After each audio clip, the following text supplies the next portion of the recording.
C. Joseph Vijay எனும் நான்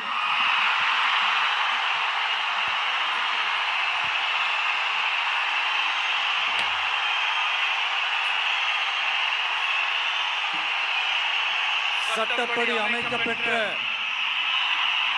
இந்திய அரசியல் அமைப்பின்பால் உண்மையான நம்பிக்கையும் மாறா பற்றும் கொண்டிருப்பேன் என்றும் இந்திய நாட்டின் ஒப்பில்லாத முழு முதல் ஆட்சியையும் ஒருமையையும் நிலைநிறுத்துவேன் என்றும்